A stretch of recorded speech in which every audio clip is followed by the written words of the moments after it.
Bonjour à toutes et à tous, j'espère que vous allez bien et je suis ravi de vous retrouver pour cet épisode numéro 3 du Talk Show qui compte. Et aujourd'hui, on va parler non pas de finances d'entreprise, mais on va parler de finances personnelles. Alors, vous allez me dire pourquoi, par exemple, moi, Mehdi, je suis directeur financier, j'ai décidé de parler du sujet des finances personnelles, tout simplement parce qu'au final, c'est un sujet qu'on ne maîtrise pas assez et qui est bien trop important dans nos quotidiens. Et qu'on soit financier, qu'on soit dirigeant, ou qu'on soit monsieur ou madame tout le monde, j'ai envie de dire, c'est un sujet qui bien trop souvent est mis de côté. Donc pour ça, j'ai décidé clairement de faire un casting 5 étoiles. Donc merci RL, merci Johan.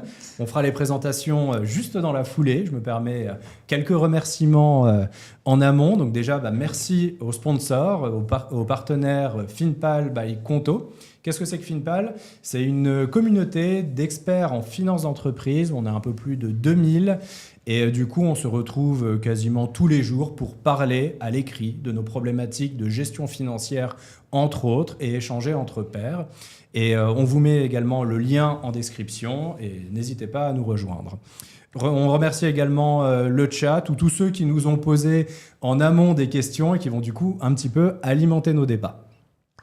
Eh bien, écoutez, je me permets qu'on fasse un petit peu les présentations. Donc, salut RL, je suis ravi de t'avoir aujourd'hui à notre table. Merci pour ta présence, ta participation. Merci à toi pour l'invitation. Je suis ravie d'être ici. Grand plaisir. Est-ce que tu peux nous dire, du coup, RL, qui tu es, ce que tu fais, tes actualités ? Bien sûr, donc je suis la cofondatrice de MyPhoenix. MyPhoenix, c'est une application et une communauté qui a pour mission de réduire les inégalités économiques entre les femmes et les hommes. Et comment on fait ça ? Eh bien, c'est un parcours d'éducation financière qu'on a créé avec des expertes à destination des femmes pour les aider à prendre soin de leurs finances perso. Ok, très chouette. Et ça fait longtemps que tu as lancé ou cofondé MyPhoenix ? Ça fera bientôt 2 ans. On va bientôt fêter notre 2e anniversaire et on a déjà formé plusieurs milliers de femmes sur ce sujet. Excellent, excellent. Écoute, tu nous en diras un petit peu plus aussi tout au long Avec plaisir. De ce talk show. Et Johan, du coup, ravi aussi de t'avoir autour de cette table. Un honneur également. Alors du coup, moi, c'est Johan, fondateur de Snowball, donc un média sur les finances personnelles avec un peu le même objectif de démocratiser, vulgariser cet univers qu'on trouve souvent un peu complexe, donc on essaye de le rendre plus compréhensible et un peu plus fun. Donc c'est autour essentiellement des newsletters aujourd'hui. Ouais. Et donc on s'est lancé en 2020, donc ça fait 6 ans. Et donc là l'idée c'est d'avoir un média qui essaye aussi de dédramatiser un peu cet univers qui fait souvent peur. Ouais. Et donc voilà. Et aujourd'hui en actualité, on essaye de s'éloigner petit à petit du média pour aller plus vers des produits justement pour accompagner encore plus les gens, parce que la pédagogie c'est bien, mais on est souvent perdu face à l'immensité du savoir qu'on a en face de nous. Donc voilà, c'est un peu ça l'idée. Ok. Pour en reparler peut-être. Très chouette. Oui, carrément, on va un peu en reparler tout au long de ce talk show, mais j'aimerais bien aussi juste vous poser une question un petit peu avant de rentrer dans le vif du sujet. Pourquoi alors RL, je sais moins, mais Johan, je crois savoir que de base, tu n'étais pas forcément dans le domaine des finances personnelles. Et du coup, j'aimerais bien savoir pourquoi juste vous vous êtes lancé dans cette thématique-là. Alors moi je pense que c'est d'abord venu par le prisme du féminisme, en tout cas de vouloir aider les femmes à être plus indépendantes. Avant de me lancer dans l'entrepreneuriat, j'étais dans un secteur qui était assez masculin. Ouais. J'ai travaillé dans l'énergie, après j'ai travaillé en fonds de corporate venture capital dans l'énergie. Il y avait très peu de femmes.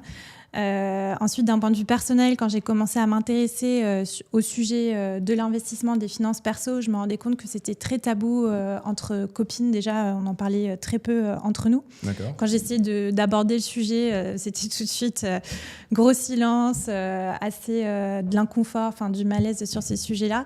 Et puis en creusant un peu les chiffres, je me suis rendu compte que, en tout cas à l'époque, c'était vraiment la zone d'ombre des sujets d'égalité entre les femmes et les hommes. C'est vrai qu'on parlait beaucoup des inégalités salariales, on parlait un peu moins des inégalités dans l'investissement. Et donc, c'est comme ça que j'ai commencé à m'intéresser à ce sujet-là. Ok, très chouette. Et moi, toi, Johan moi, ça a commencé assez tôt parce qu'en fait, j'ai fait des études d'économie. Donc, j'ai bossé en marketing après, mais la base, c'était vraiment l'économie. Alors, en économie, on t'apprend pas du tout les finances perso. C'est plus de la théorie, macroéconomie, microéconomie. Mais moi, j'étais déjà passionné par ce sujet. Et petit à petit, pendant mes études, du coup, je me suis intéressé aux finances perso, à titre perso, quoi. C'était quand même, il y a des liens. Et donc, c'était un peu en tâche de fond. Et en fait, par hasard, en 2020, donc une semaine avant le premier confinement, je lance Snowball en petit side project à côté de mon boulot de directeur marketing chez Comet à l'époque. Et voilà, l'idée c'était de partager un peu mes connaissances et ma passion pour le sujet, sans attente particulière. Et finalement, ça a bien pris. En plus, c'était bon timing. Les marchés s'écroulent, les gens n'ont plus rien à faire, puis les marchés repartent et les gens ont plein de thunes parce qu'ils ne peuvent plus aller au resto ou tout ça, donc ils investissent. Donc j'ai pas fait exprès, mais bon timing. Donc voilà, c'est un peu ça l'histoire. Ok, et depuis, après, tu t'es lancé à 100% dans ce side project qui est devenu ce véritable projet. Side business, puis un side plus rien du tout, mon vrai projet, quoi. Voilà. Très chouette. Franchement, très inspirant vos parcours. Et du coup, j'aimerais bien un peu en mode icebreaker, même si tout le monde est déjà très à l'aise et les présentations sont déjà faites, juste vous poser un peu une question. Si vous étiez une bonne et mauvaise habitude de gestion financière, donc vraiment la finance perso, laquelle ou lesquelles seriez-vous ? Je commence. Tu veux commencer ? Allez. Comme vous voulez. Allez, je dirais, je crois, la diversification. Parce que j'ai un profil assez touche-à-tout. J'adore tester plein de choses, à la fois sur le point de vue pro et sur le point de vue perso. J'ai un profil assez couteau suisse aussi. Donc, voilà, j'aime bien tester différentes choses, que ce soit pour MyPhoenix, on a testé des formats, on a testé des modèles différents. Et puis après, d'un point de vue perso, je trouve que la vie est une aventure, donc c'est sympa de pouvoir tester plein de choses. Et donc, je dirais la diversification, en tout cas, de ne pas mettre tous ses œufs dans le même panier, et professionnellement et personnellement aussi. Ok. Donc, dans les bonnes habitudes, ça. Plutôt dans les bonnes habitudes, pour le coup, ouais. Et alors, toi, en bonne, je dirais... je pense que... Alors, lié aux finances perso, je mettrais la discipline. Ouais. Ça aussi, on va en reparler, du coup, bien sûr. Donc, je pense que oui, je le suis à la fois sur plein de sujets et dans les finances perso. Alors, discipline dans le sens, essayer d'investir très régulièrement et de faire gaffe aussi à ce que je dépense, même si je suis pas du tout dépensier, donc c'est pas compliqué. Mais donc, je dirais ça. Plutôt la discipline. Ouais. Ok, c'est en effet, tu vois, dans mon déroulé, j'avais un petit peu aussi en tête ces deux sujets-là, parce que moi, je n'y connais pas grand-chose en finance perso. Donc, du coup, le sujet de diversification, discipline, mettre en place des bonnes routines, etc. Pareil, c'est des thématiques sur lesquelles j'aimerais beaucoup qu'on revienne. Donc, on va y revenir.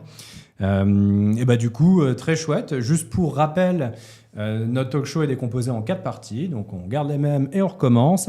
On a une première partie qui s'appelle la recette express, où on va chacun donner en 1 minute ou plus un bon conseil sur la gestion des finances personnelles pour que derrière vous ayez des conseils directement activables. En partie 2, on a le mythe flambé, où là, on va essayer de déconstruire certains mythes. Justement, est-ce qu'il faut, par exemple, beaucoup d'argent pour se lancer dans les finances personnelles ? Est-ce que c'est un sujet qui est trop technique ? Est-ce qu'il faut mettre tous ses œufs dans le même panier ou pas ? Bref, on va essayer de déconstruire quelques mythes. Ensuite, en partie 3, on a le plat raté. Donc là, on a des fails, tous, chacun, chacune. Donc on va essayer aussi d'un petit peu en partager. Et enfin, les questions qui piquent. Donc là, les questions qui piquent, en amont de ce talk show-là, on a récolté quelques questions. Et l'idée, c'est justement d'y répondre tous ensemble. C'est tout bon pour tout le monde ? Parfait.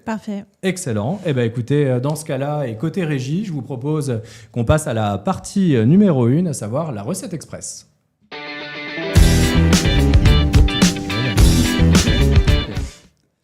Très cool. Écoutez, c'est parti. Donc, la recette express, c'est quoi ? L'idée, c'est que chacune d'entre vous, moi, malheureusement, je risque d'être un peu léger sur ce sujet-là. Encore une fois, moi, ma recette express, je peux peut-être un peu participer, mais vraiment, les finances personnelles, c'est pas mon domaine. Et c'est justement là où je trouvais ça intéressant de faire ce talk show-là, c'est que pourtant, je baigne dans la finance au quotidien.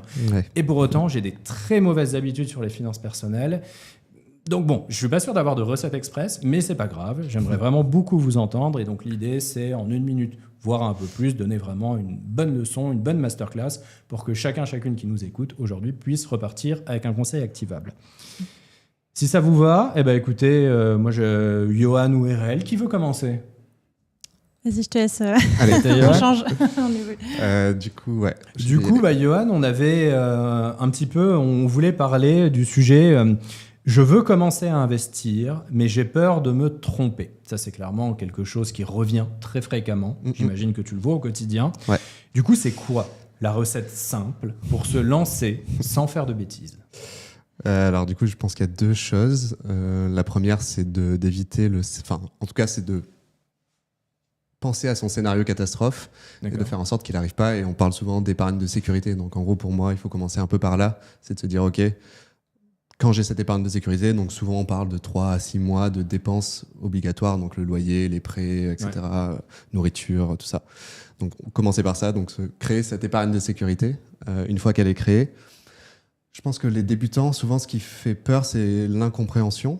Et aujourd'hui, on a la chance d'être dans un monde où il y a plein de sujets qui ouvrent à l'investissement. En gros, tu vois, tu peux investir dans des Lego, des cryptos, des actions, peu importe, des milliers de choses, de l'immobilier.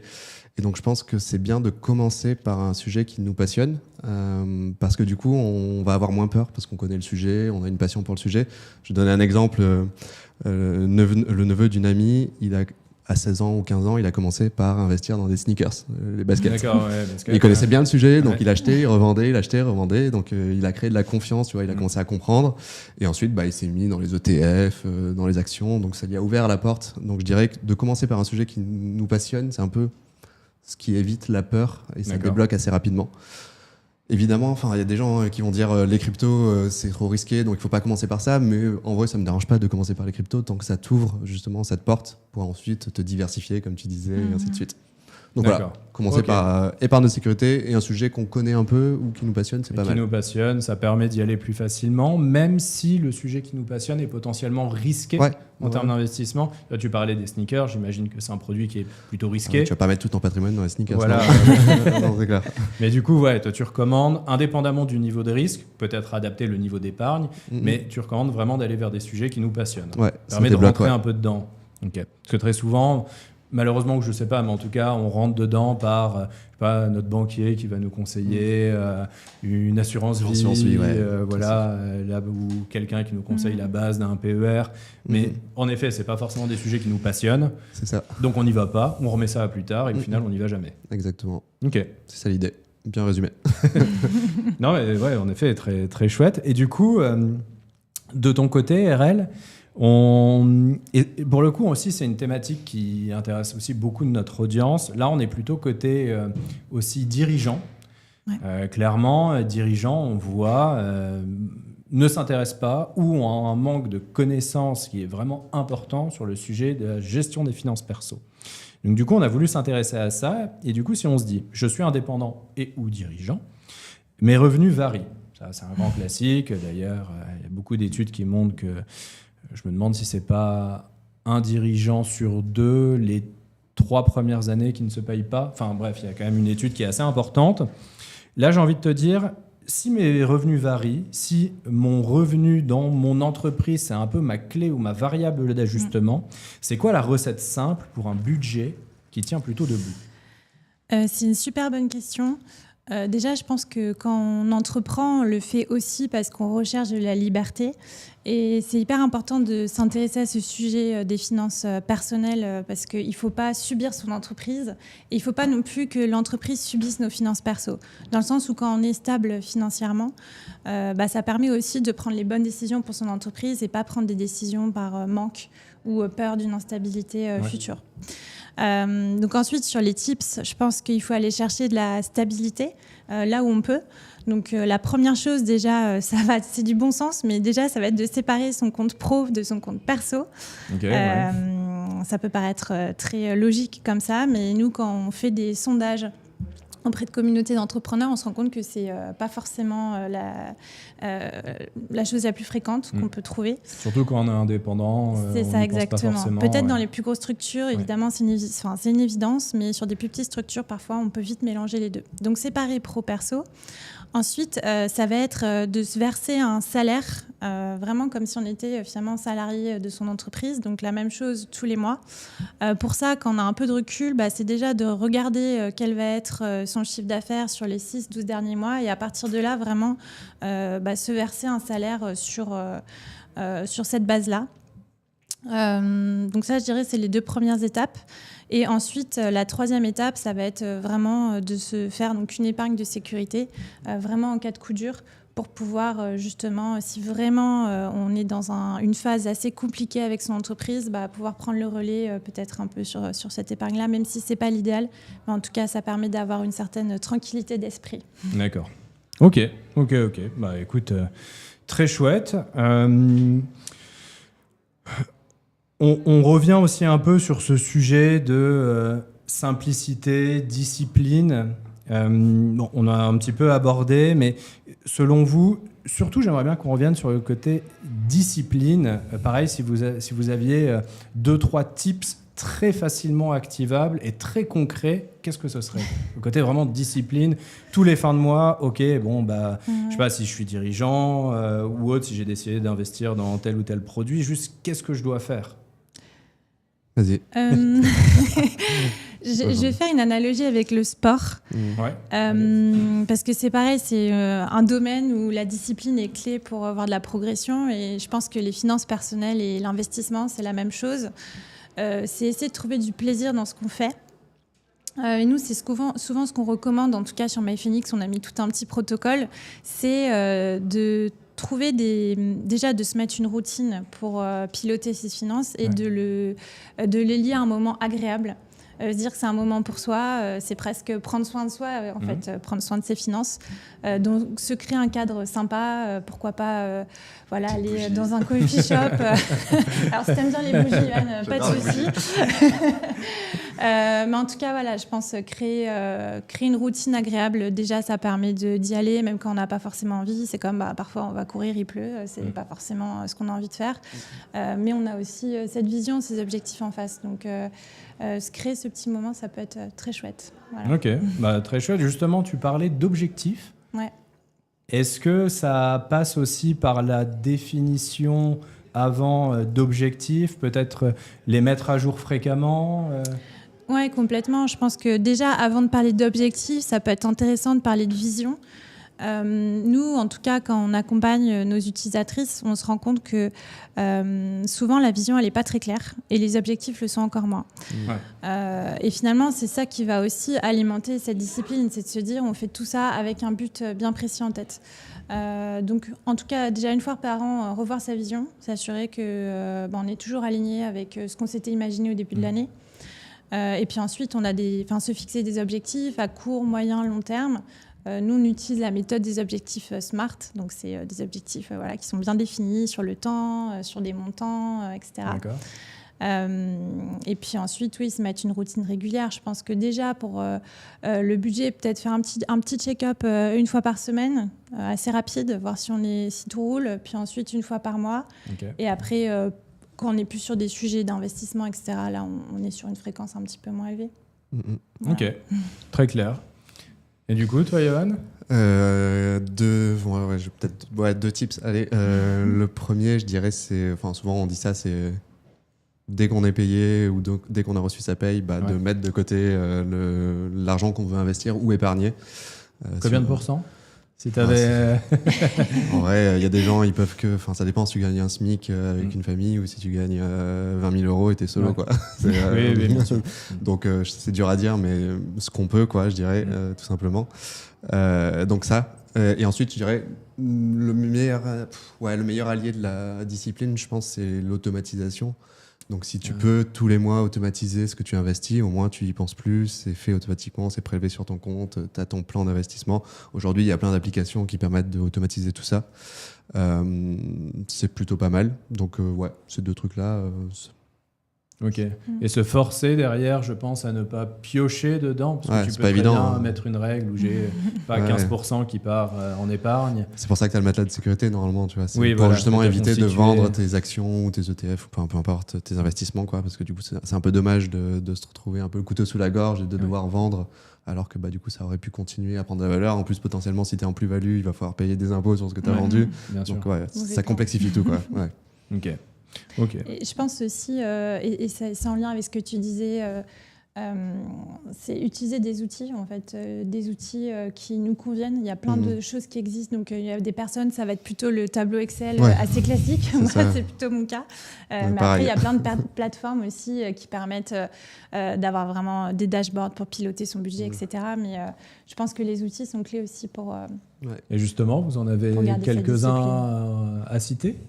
Des outils. Alors, on a Excel, la Google Sheet, très bien. Moi aussi, je suis très Excel, Google Sheet. Après, oui, tu as des Finari après pour suivre ton budget. Moi, j'aime bien utiliser Bankin. Oui. Je trouve que ça donne pas mal d'infos assez intéressantes. Il n'y a pas trop d'infos non plus. Okay.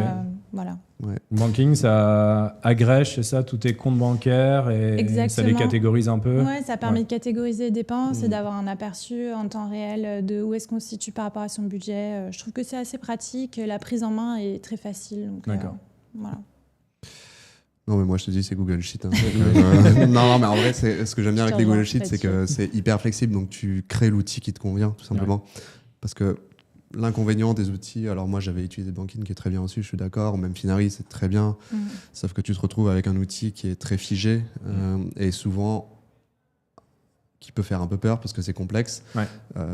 Tu vois, quand tu es un geek de la finance, Finari, c'est cool. Quand tu as 1000 comptes dans tous les sens et que tu veux tout agréger, trop bien. Tu débutes, il n'y a pas trop intérêt à avoir un truc, une machine à gaz, quoi. Ouais. Donc, Google Sheet, ça fait le taf. Moi, pour mon budget, j'ai une Google Sheet que j'ai fait il y a quasiment 20 ans. Et que du coup, je traque mon budget. Ce qui est très drôle d'ailleurs avec ça, c'est que ça fait un peu journal intime parce que tu peux revenir 10 ans avant et tu vois tes dépenses. Et du coup, ça fait revenir des souvenirs et je trouve ça assez marrant. Donc, ouais. Il y a des avantages aussi, c'est pas que juste de la finance pure et dure, c'est aussi un côté, tu traques un peu des moments de ta vie, quoi. Ouais, complètement. On va dans le côté perso. Et en vrai, oui, je pense qu'il n'y a aucune honte ou gêne à dire qu'on utilise encore Excel ou Google Sheet. Je vois en tout cas en finance d'entreprise, moi je passe toujours pour un mec old school quand je dis bah non, moi mes reportings sont sur Excel, je passe toujours pour un peu old school. En vrai non, ça marche tellement bien, c'est tellement paramétrable. Ouais. Et on parlait en intro de simplicité, bah justement, c'est bien de se dire en vrai, c'est pas bien compliqué d'ouvrir une feuille Excel, Google Sheet ou autre, et de se dire en quelques lignes, on commence un peu à faire notre budget. Ouais. C'est la simplicité et c'est accessible à tout le monde, gratuitement, ou presque en tout cas. Ouais, c'est clair. Et donc, ok. Donc ça va bien, ça fait un peu le lien justement avec le côté de discipline et simplicité. C'est ça. Exactement. Ok, bah écoutez, très chouette. Ce que je vous propose, que je vois l'heure et le temps qui tournent, je vous propose qu'on passe à la partie numéro 2, à savoir le mythe flambé. L'idée, encore une fois, c'est de déconstruire 2-3 mythes sur la finance personnelle. La régie, si vous voulez bien lancer le jingle, c'est parti.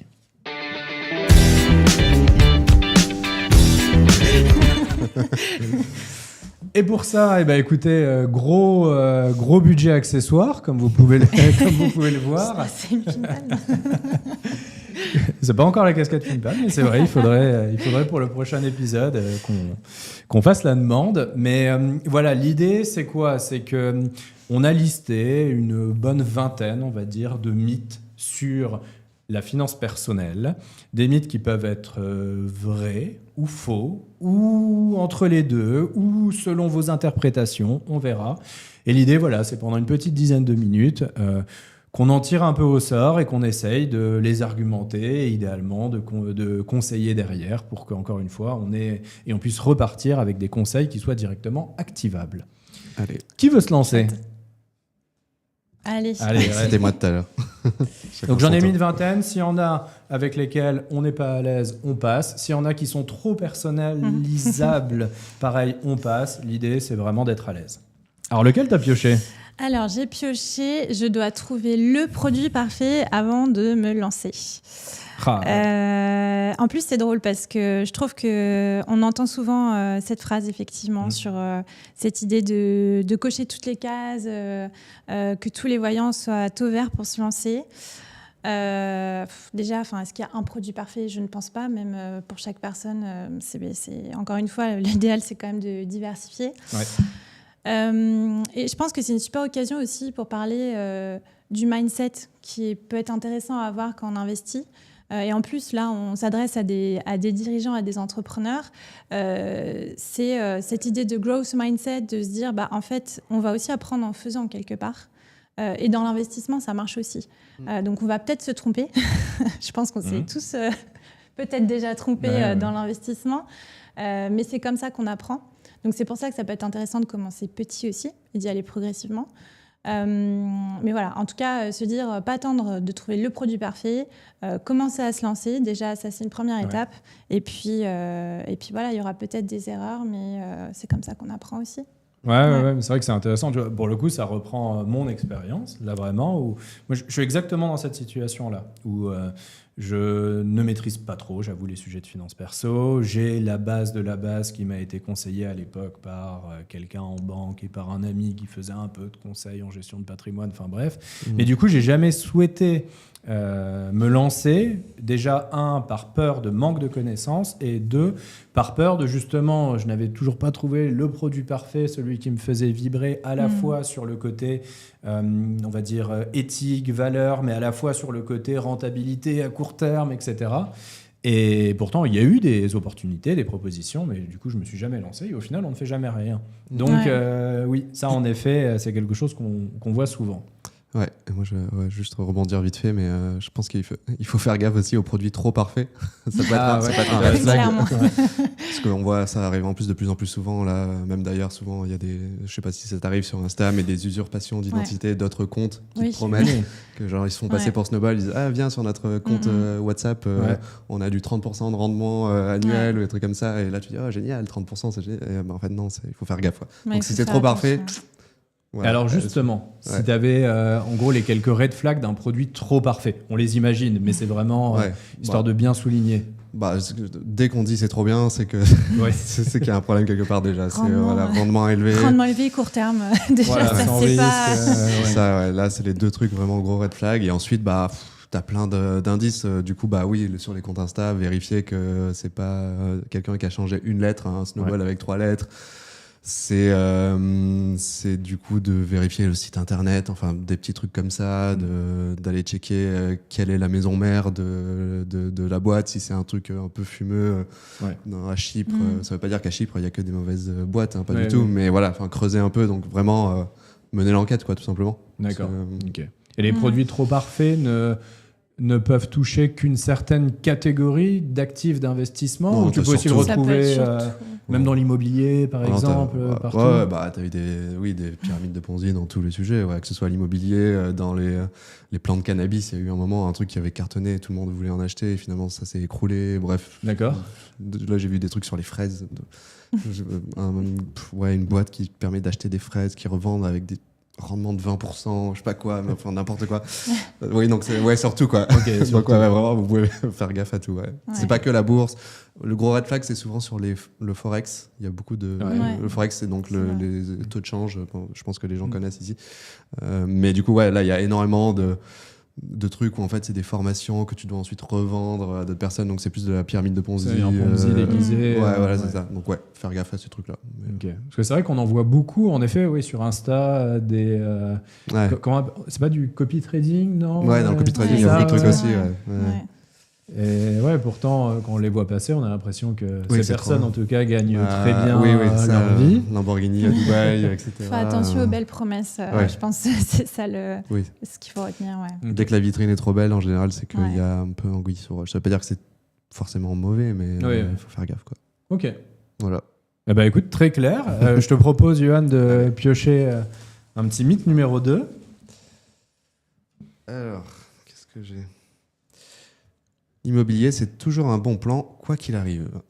Intéressant. Là, c'est forcément non, mais non, c'est... Comment répondre à cette question ? Je dirais que l'immobilier, c'est tellement vaste que c'est comme la bourse, quoi. Peut-être des actions qui sont géniales et t'en as qui vont être complètement pourries. Avec le temps, ça évolue. Une action qui était pourrie au début peut devenir géniale. Bon, bref, pour X raisons. Donc l'immobilier, c'est pareil. C'est juste une classe d'actifs qui, en général, correspond à un objectif ou un objectif de diversification ou peu importe. Mais c'est vrai qu'on entend souvent les gens dire je veux absolument faire de l'immobilier parce que et c'est pas que français, on dit souvent que c'est un truc français, mais je pense que dans tous les pays, on a envie d'acheter sa maison, il y a ce côté, c'est sécurisant. C'est affectif aussi, ça touche à autre chose, en plus que l'investissement, il y a un aspect émotionnel. Ouais, c'est ça. Et donc, mais c'est pas forcément la bonne idée de faire ça. C'est pour dire que c'est pas forcément le meilleur truc à faire. Il y a c'est toujours des coûts d'opportunité, tu vois. Ok, investir dans l'IMO, ça veut dire que je vais renoncer peut-être à d'autres investissements et du coup qui auraient pu me rapporter X. Bon, bref, donc ça dépend. Ça dépend, bien sûr, mais comme souvent au final. Ouais, c'est ça, c'est pour tous les trucs. Ça dépend. Mais c'est vrai qu'on voit quand même beaucoup de dirigeants ou autres, je tendance à dire dirigeants parce que c'est quand même un peu notre audience, mais ils disent, moi, mon premier investissement perso, ce sera, j'investis dans la pierre. Ouais, toujours à une côté, en effet, sécurisant, un petit peu d'émotionnel. Après, on fait tout de suite le lien avec la résidence principale. Ouais. Bon, après, voilà, est-ce que c'est une bonne idée ou pas ? Dur à dire. Justement, il y a un débat qui revient souvent, c'est est-ce que, justement, ma résidence principale, je dois l'acquérir ou non ? Oui, ça, le débat universel. Faut tirer des lignes sur Excel. Ouais, c'est ça. Et voir, t'as des villes où ça vaut le coup, d'autres où ça vaut moins le coup. Après, tu peux très bien te dire... À Paris, en général, on dit que ça vaut pas le coup. Je crois que je sais pas le truc, mais je crois que c'était 20 ans. C'est équivalent à 20 ans de location d'acheter à Paris. Ah ouais. En gros, au bout de 20 ans, tu t'es mieux qu'en location. Bon, après, j'ai pas checké tous les chiffres, mais... puis après, il faut pas aussi oublier que l'immobilier, en tout cas, quand on achète un bien immobilier, ça demande aussi de l'investissement personnel. C'est-à-dire qu'il faut aller chercher le bien, il y a peut-être des travaux à faire. Même si c'est du locatif, il y a des risques aussi. Il y a le risque que le locataire ne paye pas. Donc, c'est pas forcément la chose la plus simple ni la plus évidente, finalement, vers quoi se tourner, quoi. Après, c'est vrai que le gros avantage de l'IMO, c'est l'effet de levier que tu n'as pas sur les autres investissements. C'est-à-dire que tu peux emprunter pour créer de la valeur, en gros. Ouais. Enfin, tu t'appuies sur la banque pour générer des revenus ou de la plus-value. Et ça, tu l'as pas vraiment ailleurs, quoi. Tu peux l'avoir sur les SCPI, mais qui est de l'immobilier aussi. Où tu n'as pas à gérer, du coup. Mais tu pourrais juste définir les SCPI ? SCPI, c'est des fonds qui achètent plein d'apparts pour ensuite redistribuer aux détenteurs de parts de SCPI, quoi. Okay. Donc, c'est une société civile de placement immobilier. Oui, c'est ça. Et donc, voilà, tout simplement, ils achètent des dizaines, des centaines, des milliers d'appartements en Europe, en France. Donc, ils ont des secteurs en général. Et donc, ils récoltent les loyers et ensuite, ils redistribuent. Tout simplement. Ok. Très clair. Et sur les SCPI, justement, tu peux faire un peu d'effet de levier. Ouais, tu peux emprunter. C'est un peu plus compliqué. Les taux sont plus élevés en général. Mais tu peux, Ok.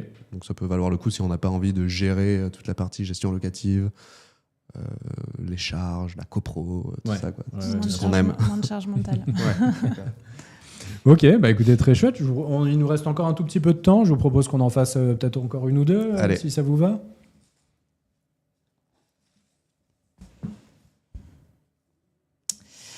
Alors, je dois attendre le bon moment pour investir.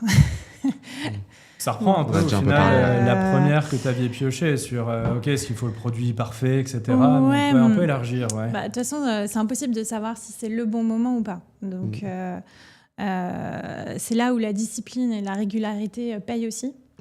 Ce qui peut être bien, c'est d'investir automatiquement tous les mois. Ça permet en tout cas de lisser le risque. Et puis, s'il y a eu un bon moment qui est passé, d'avoir pu investir aussi à ce moment-là.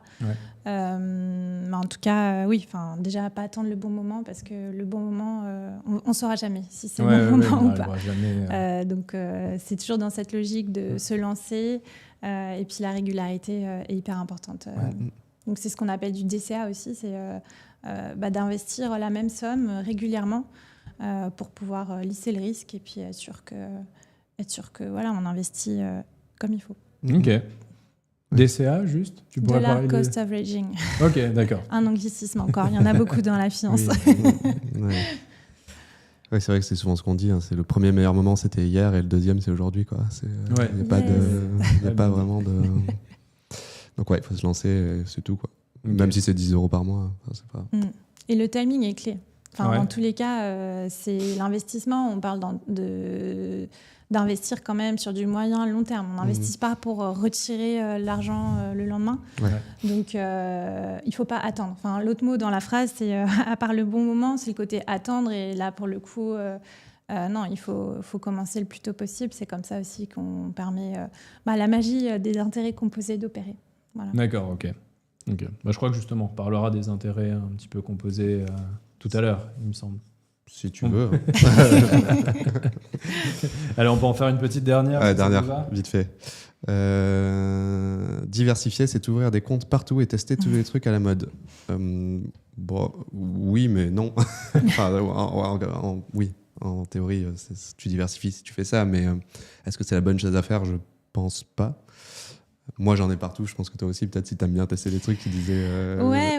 Après, je pense qu'ouvrir trop de comptes partout, c'est aussi multiplier les frais. C'est Donc, c'est pas complexifié, forcément. C'est complexifié. Encore une fois, il faut être dans la simplicité. Il faut pouvoir piloter ses finances. Donc, plus on va investir dans des choses différentes et plus on va ouvrir des comptes, plus ça va commencer à devenir ingérable. Donc, il faut peut-être aussi se mettre des limites. Et puis, le côté investir dans ce qui est à la mode, ça porte un autre nom. C'est de la spéculation. C'est pas de l'investissement. Voilà. Moi, je suis peut-être plus prudente que toi sur ces sujets-là. Alors moi, je suis obligée de tester, mais du coup, non, je teste beaucoup, mais du coup, non. Aujourd'hui, tu peux investir. Enfin, aujourd'hui, avec les nouvelles plateformes, enfin même avec des, enfin même si je prends quelqu'un qui est chez Boursorama ou peu importe Fortunéo, Bourse Direct, tu peux acheter des actions, tu peux acheter des ETF. Donc, définir un ETF, c'est pour faire simple, c'est un panier d'actions. Du coup, plutôt que d'acheter une action individuelle, Apple, Hermès, etc., tu investis dans des dizaines, des centaines, voire plus de 1000 actions parfois. Et donc, ça te permet de diversifier instantanément. Donc, tout ça pour dire que oui, sur certaines plateformes, tu peux avoir une assurance vie, ton PEA, ton compte titre. Donc, ça c'est facile à trouver. Donc, tu n'es pas obligé d'en avoir partout. Après, des fois, tu es obligé. Tu vois, si tu veux investir dans des SCPI, peut-être qu'il y a un autre acteur qui est un peu mieux parce qu'il a des frais plus bas. En fait, tu as aussi cette question de frais qui fait que tu peux potentiellement ouvrir différents trucs parce qu'un peut être bien sur les frais des ETF et l'autre, en fait, il est mieux pour ton PER, plan d'épargne retraite. Bref, donc c'est pas obligé, mais ça peut arriver. Voilà, je pense qu'avec 2-3 comptes max, tu t'as fait 99% du truc. D'accord. Quoi. Okay. Franchement, ouais. Et on parlait justement d'investissement, de placement un peu à la mode. Ouais. Vous en avez un peu des exemples un peu, je sais pas comment on appelait ça, un peu exotiques, qui sortent vraiment du lot. En intro, tu parlais un petit peu de sneakers. Bon, ça commence à être un peu connu. Ouais. Moi, il n'y a pas très longtemps, j'étais à la Paris Investor Week et j'ai découvert, mais je pense que je vais passer un peu pareil pour un mec old school, mais j'ai découvert qu'on pouvait investir sur les droits musicaux. Ah oui, avec Boléro, c'est ça? Ouais, voilà. Je trouvais ça marrant, voilà, Ouais. exactement. Est-ce que vous en avez d'autres un peu comme ça qui sortent du lot? Alors en exotique, start-up et art aussi. Oui. Quand on dit qu'il faut investir dans ce qui nous passionne, moi c'est plus quelque chose qui me passionne à titre perso. Et voilà, c'est un investissement que j'ai fait maintenant il y a quelques années et pour l'instant ça performe plutôt bien. Donc, voilà. Et en plus, je trouve que ce qui est intéressant dans l'investissement, il ne faut pas l'oublier, c'est qu'est-ce qu'on finance aussi en face. C'est l'impact qu'on veut avoir et je trouve qu'investir dans l'art, c'est aussi une manière de financer des artistes. Donc voilà, c'était ce qui m'intéressait aussi dans cet investissement-là. C'est l'impact qu'on peut avoir, il ne faut pas l'oublier. Il n'y a pas que l'argent. Il y a aussi bien sûr, où est-ce qu'on met notre argent qui est important. Ça colle avec tes valeurs, l'impact environnemental potentiellement aussi. Tout à fait. Okay. Toi, Yoann, à la mode à la mode ou qui sortent un peu du lot en ce moment. Qui sortent du lot Je sais que tu nous parlais tout à l'heure en off, je me souviens plus, mais des Lego par exemple. Ouais, ça c'est plus à la mode, ça fait un. Mais voilà, tu vois, en disant ça, je passe un peu pour un has-been. Non, après t'as quoi à la mode actuellement? Bah oui, t'as tout ce qui est private equity, c'est grave. Tu le disais, investir dans des startups ou même dans des boîtes qui sont pas cotées en bourse. Ça c'est de plus en plus à la mode. On en parlait aussi là. C'est pas directement d'investissement, mais un peu quand même. Ça rentre dedans. On parlait de la reprise d'entreprise. On passe sur un niveau supérieur. D'implication. Là, on est sur autre chose. Et après, si, tu as les trucs marrants. La bubu, là, les petites figurines qui sont. Ça, on peut spéculer là-dessus? Il y a des gens qui ont spéculé dessus, oui. Ça veut pas dire qu'il faut le faire, mais en tout cas, oui, il y a des gens qui le faisaient, ouais. Parce que du coup, tu as ce côté un peu rareté, plus aléatoire quand tu les achètes. Donc, tu as ça. Et le truc qui est pas mal en ce moment, qui marche bien et qui est un peu à la mode, c'est un peu tous les plus aux États-Unis qu'en Europe, mais tous les souvenirs autour du sport, tu sais, genre des maillots signés ou des ballons de basket signés, bref, des cartes à collectionner rares. Donc ça se développe pas mal aux États-Unis, avec même des gros investisseurs qui diversifient leur patrimoine là-dedans, quoi. D'accord. Tu vas acheter des cartes de baseball à $500 000 ou des trucs comme ça, quoi. Bon. Et t'as même des boîtes qui fractionnent ça pour le rendre plus accessible, tu vois. Donc toi, tu peux acheter une fraction d'une carte de Michael Jordan qui coûte 2 millions ou une carte Pokémon, et du coup, tu peux investir dans ça. Voilà. Il y en a plein d'autres. Bien sûr, bien sûr. Non, écoutez, trop chouette. Pareil, je vois le temps qui passe, donc je vous propose qu'on passe à la partie numéro 3, le plat raté. Du coup, en régie, on peut lancer le jingle, s'il vous plaît.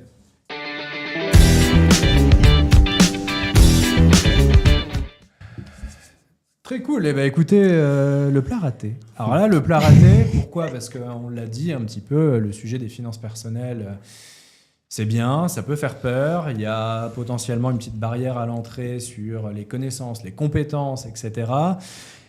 Sauf que parfois, quand on se lance, il peut y avoir des fails parce qu'on a suivi, je sais pas, le conseil d'un pote, d'une pote, et on est peut-être allé un peu trop vite, ou par contre, on est allé vers le truc un peu à la mode et donc on s'est planté, ou on s'est pas assez formé, on s'est pas assez fait accompagner. Bref, on a tous des fails.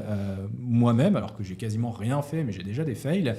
Donc là, l'idée, ce serait un petit peu en mode tour de table aussi, de partager un fail, mais qui derrière, bien sûr, comme d'habitude, se retranscrit un peu en mode conseil pour justement éviter à nos auditeurs et auditrices de tomber dans ce même piège. Qui veut commencer du coup ?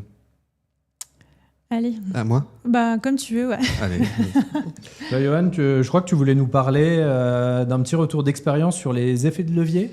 Ouais, tout à fait. Du coup, il y a des produits en finance qui s'appellent alors, il y a une catégorie qui est produits à effet de levier. Déjà, effet de levier, c'est quoi ? Tu peux avoir un effet de levier x2, x5, x10. Donc, c'est-à-dire que si tu investis dans un truc, disons de l'or, tu peux investir dans l'or avec un effet de levier x5, par exemple. Si ça prend 1%, du coup, tu vas prendre 5%. Donc, en gros, ça veut dire que ou 10%, 50%. Tu vois, si l'actif sous-jacent, donc c'est-à-dire le truc sur lequel tu vas parier en quelque sorte, parce que là c'est du pari, du coup tu peux multiplier les gains, mais tu multiplies aussi les pertes. Donc si ça perd 20%, tu as tout perdu en gros. Tu vois ce que je veux dire ? Parce que c'est x5. Et du coup, je crois que c'était en 2022, tu peux acheter des produits qui s'appellent des CFD, c'est des Contract for Difference, c'est ça. Et du coup, qui te permettent de parier à la hausse ou à la baisse sur des produits. Donc moi, à l'époque, c'était 2 jours avant les résultats de Netflix. Et du coup, je me suis dit, là, je pense qu'il va y avoir un truc où ça va sûrement perdre de la valeur. Et du coup, j'ai mis, je sais plus, mais 1 800 € sur un x5 à la baisse, quoi. Du coup, les résultats sortent. Et en effet, l'action s'écroule. Donc, je gagne quasiment, je gagne 2 000 € comme ça instantanément. D'accord. Et du coup, là, je fais, trop bien. Du coup, je me dis, allez, on va retenter le lendemain. Pareil, il y avait les résultats de Meta. Et je sais plus, là, peut-être j'ai parié à la hausse ou à la baisse, je sais plus. Mais du coup, là, je mets 2000 et bam, je perds 1 700 € d'un coup, quoi. Et donc, en gros, le truc, c'est que, j'ai de la chance. Enfin, si, en soi, j'avais l'argent, donc je l'ai perdu. C'est pas comme souvent, parce que j'avais gagné 2000, mais du coup, j'ai perdu le lendemain 1700. Donc, en gros, techniquement, j'ai vraiment perdu 1700, parce que du coup, j'aurais pu les garder, et voilà. Sauf que là, j'ai voulu jouer, entre guillemets, c'est le casino, quoi. Tu joues, tu gagnes à la roulette, tu gagnes. Là, tu mets vraiment ce que tu es prêt à perdre, quoi. C'est pas ta stratégie. Non, c'est clair, mais tout ça pour dire que voilà, ces produits-là sont hyper dangereux. D'ailleurs, je crois que l'AMF dit que c'est 75% des gens qui investissent via des CFD perdent de l'argent. Ah oui. Donc, c'est pire que le casino, parce que le casino, je crois qu'on est presque à du... Je sais plus si moi, j'ai pas les stats, je vais pas m'avancer. Mais donc voilà. Ça peut, encore une fois, tu vois, on est sur des produits un peu qui font rêver parce que c'est de l'argent facile, rapidement, etc. Mais en vrai, t'as une chance sur 2 de perdre de la thune, et même plus qu'une chance sur 2, 75%. Donc, ne pas toucher à ça. Sauf si vraiment, oui, moi j'ai voulu m'amuser, ça va, c'est pas la fin du monde. Mais si on débute, ça peut vite décourager. Tu vois, ça c'est grave à la mode aux États-Unis, tu vois, les Robinhood, etc., qui sont des apps du coup pour investir, mais qui poussent du coup à du trading un peu très régulier et risqué, parce que du coup ils se font des coms là-dessus. Ils se rémunèrent là-dessus, c'est leur business model. C'est leur modèle économique. Donc tu peux, voilà, si s'ils poussent en avant ce truc-là, c'est que c'est leur intérêt et c'est parce que tu perds de l'argent qu'ils prennent des frais et que c'est très addictif. Enfin, voilà, il y a des jeunes qui se sont suicidés même aux États-Unis parce qu'ils avaient mis toutes leurs économies là-dedans et qu'ils ont tout perdu. Ouais, ça reste du pari, donc au final, il y a un côté très addictif. C'est ça, tout devient casino aujourd'hui. Aujourd'hui, tu peux parier sur qui va être le pape, avec les marchés prédictifs. Bon, bref, tout se gamifie, entre guillemets, y compris dans la finance. Donc faire gaffe à ça. Ok. Tout simplement. Ok. Donc on revient justement sur notre sujet où quand c'est trop beau, parce que là c'était un peu ça. Oui, puis c'est l'excès de confiance aussi, c'est les biais humains, tu vois. Tu prends la confiance et du coup tu fais des erreurs forcément. Ouais. Je pense qu'en soi, l'investissement, alors peut-être ça va pas trop plaire ce que je vais dire, mais l'investissement doit avoir un côté un peu ennuyant quand même. En tout cas, le gros de ce que tu investis doit avoir ce côté-là. Parce que, encore une fois, c'est de la discipline, c'est laisser le temps faire les choses. Et puis après, oui, tu peux t'amuser avec une petite partie. Et je pense qu'après, tout le monde n'est pas forcément passionné d'investissement pour investir ces petites parties-là. Mais après, faut voir peut-être ça plus comme du jeu, en tout cas.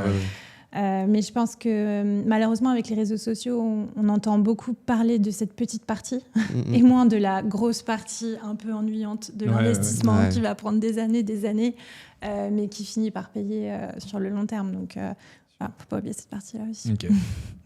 Ok, très chouette. Et du coup, toi, Irel, tu aurais un petit fail à nous partager ? Ouais. Alors là, pour le coup, c'est une opportunité ratée. Peut-être que j'aurais dû tester plus de choses. Mais il faut remonter un petit peu. En 2017, je suis partie donc à San Francisco. J'étais encore étudiante à l'époque et j'ai eu la chance d'aller visiter les bureaux de Ledger là-bas. On entendait beaucoup parler de la blockchain, on commençait à entendre parler des cryptos, mais ça restait vraiment encore un milieu très tech. En France, en tout cas, on n'entendait presque pas parler. Je me souviens, au Royaume-Uni, je voyais dans le métro quelques plateformes qui se lançaient, mais en tout cas, c'était encore très nébuleux. À l'époque, le Bitcoin était à $3000. Voilà. Il est à combien aujourd'hui ? 95. Voilà. Très bien. Et je pense que malheureusement, j'aurais dû me renseigner un petit peu plus, peut-être avoir plus de curiosité à l'époque. Ça me semblait aussi être un milieu très tech, très geek, dans lequel je ne me reconnaissais pas forcément. Et je regrette de ne pas avoir vraiment mis le pied dans la porte et de me dire allez, j'y vais, et puis tant pis, je teste et on verra. Donc voilà, je pense que l'important c'est de se renseigner, pas hésiter à poser des questions. Je pense qu'à l'époque j'avais peut-être moins de confiance aussi de poser des questions toutes bêtes et comprendre mieux comment marchaient les cryptos, etc. Mais voilà, c'est un beau raté. Je me suis toujours demandé si j'avais acheté à l'époque, qu'est-ce que j'aurais fait de cet argent. Ça aurait été plutôt sympa, mais voilà, faut regarder en avant maintenant et puis apprendre ses erreurs. C'est sûr, ça reprend aussi le point, je crois que tu en parlais aussi tout à l'heure, sur quand est-ce que c'est le bon moment pour se lancer. Ouais, du coup, il n'y a pas vraiment de bon moment. Et bon, en effet, parfois, on peut louper quelques opportunités, mais bon, peut-être qu'à l'époque, c'était peut-être vu, je sais pas, la situation dans laquelle tu étais, c'était peut-être pas en effet le bon moment. Peut-être que tu considérais le produit comme trop risqué, que tu n'avais pas assez de connaissances, tu n'étais pas assez accompagné. Ouais, c'était ça, un manque de connaissances. Et c'est aussi, je pense, qui a fait germer l'idée de vulgariser ces sujets-là. Où finalement, si j'avais eu plus d'informations, je me serais sûrement lancée à l'époque. Ouais. Et puis après, c'est vrai que c'est souvent quand on regarde davantage l'opportunité ratée que la bonne décision à l'époque, parce que tu vois, imagine le Bitcoin aujourd'hui il serait à 10 centimes, tu t'aurais dit trop bien, j'ai pas investi. Et du coup, c'est vrai que souvent on a tendance à dire putain, j'aurais dû investir dans Nvidia en 2000, là c'était à 17 centimes l'action, aujourd'hui elle est à 200. Donc c'est toujours compliqué ces facile de regarder après coup. Ouais, c'est clair. Bon, il faut pas trop se fouetter. Ok, écoutez, très chouette. Moi, ce que je vous propose, c'est de passer à la partie 4. Pourquoi ? Parce qu'on a eu quelques questions en amont de ce talk. Je pense que... alors, toute question mérite réponse, bien évidemment, mais je pense qu'on va en prendre 2-3 pour y répondre en live. Et sachant que les autres, bien sûr, on y répondra à l'écrit, du coup, sur Finpal. Donc, côté régie, je vous propose qu'on passe à la partie numéro 4, s'il vous plaît, les questions qui piquent.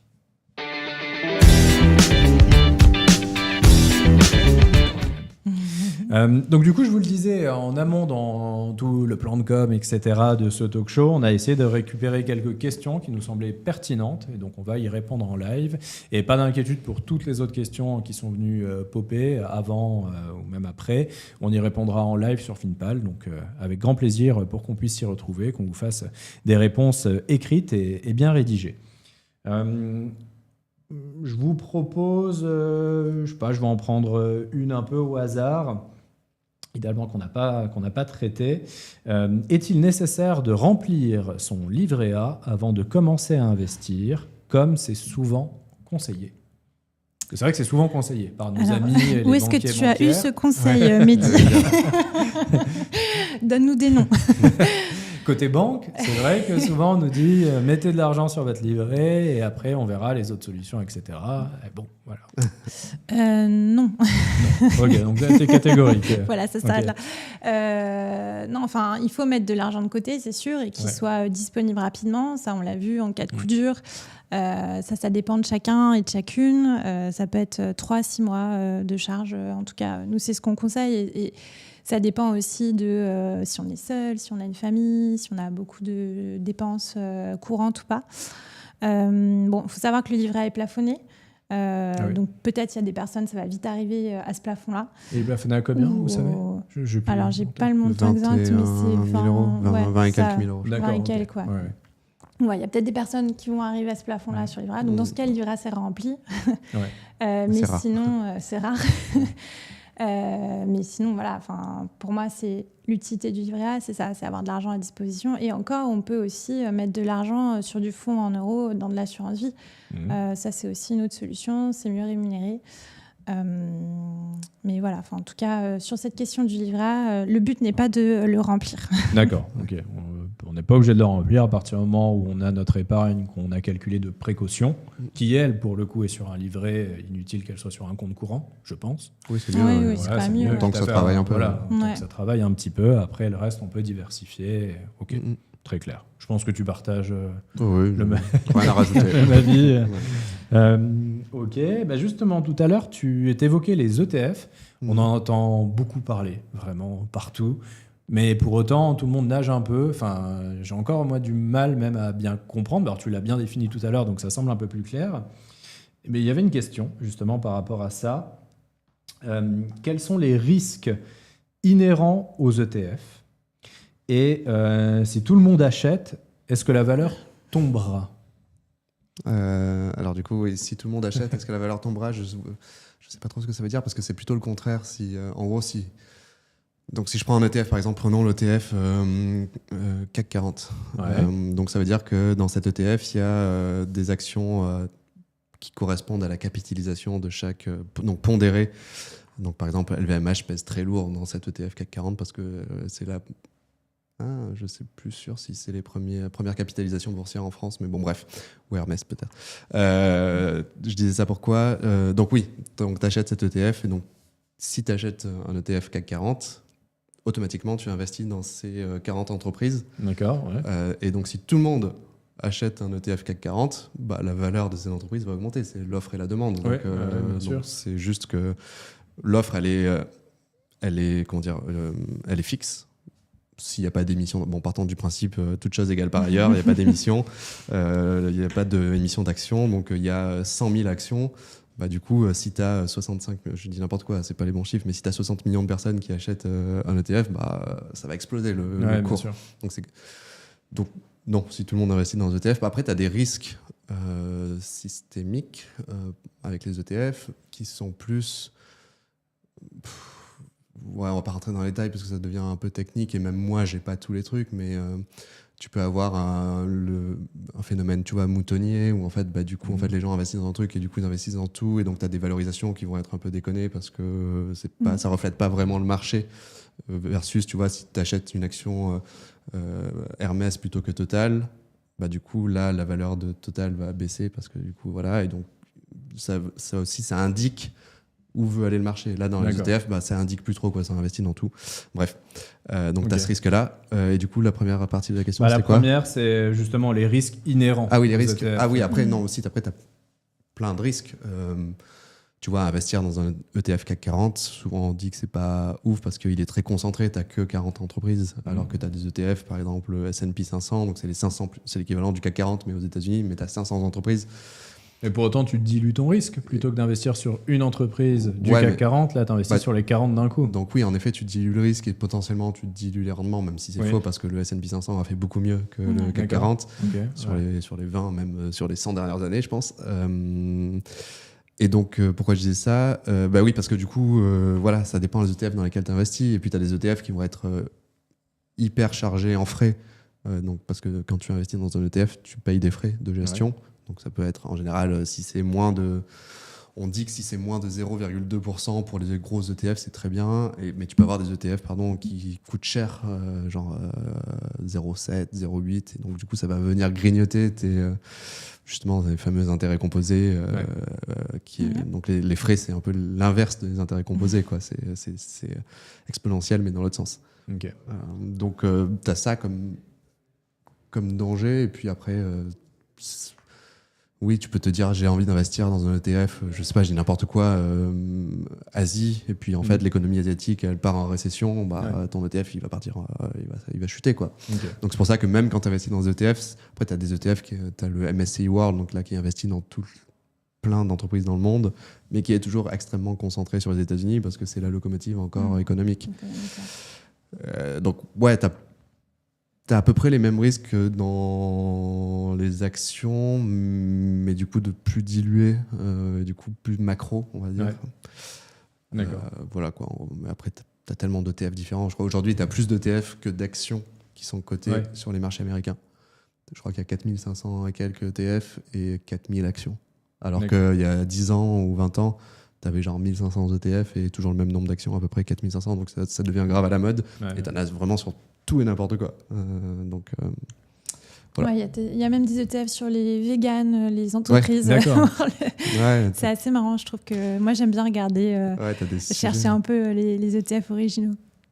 Ouais, il y en a un, c'était, je sais pas, il y a un commentateur bourse aux États-Unis, Jim Cramer, qui est souvent critiqué parce que dès qu'il dit un truc, il se passe le contraire. En gros, c'est un peu le joke.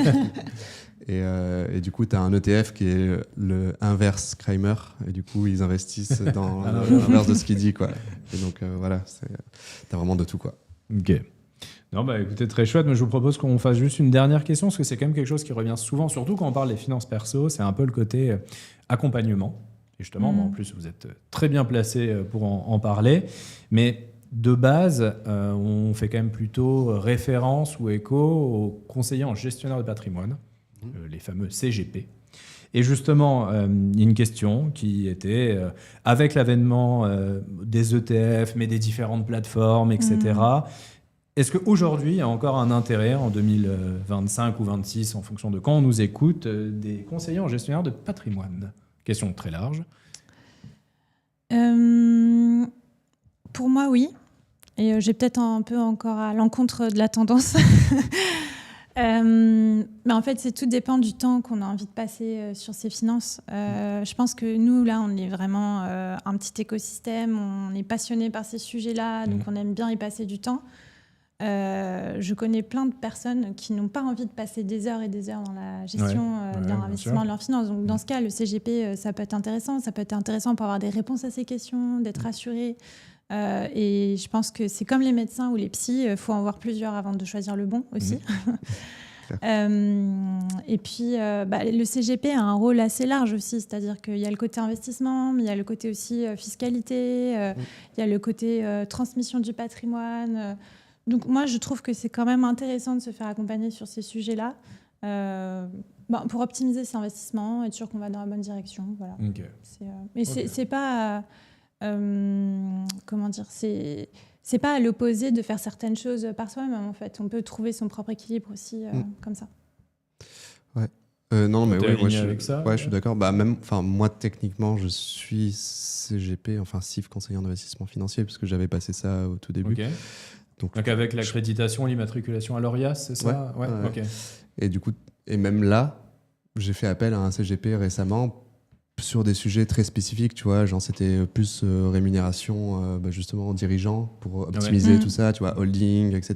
Et ça, franchement, je suis à l'ouest sur ces sujets-là. Donc, en effet, sur des sujets techniques ou que tu n'as pas envie de gérer, tout simplement, on voit souvent d'ailleurs sur LinkedIn ou autre, des gens qui vont un peu cracher sur les CGP, etc. Parce qu'ils disent oui, c'est des vendeurs de tapis, donc il faut faire attention, etc. Alors oui, il y en a forcément. Il y a de tout. Comme tout.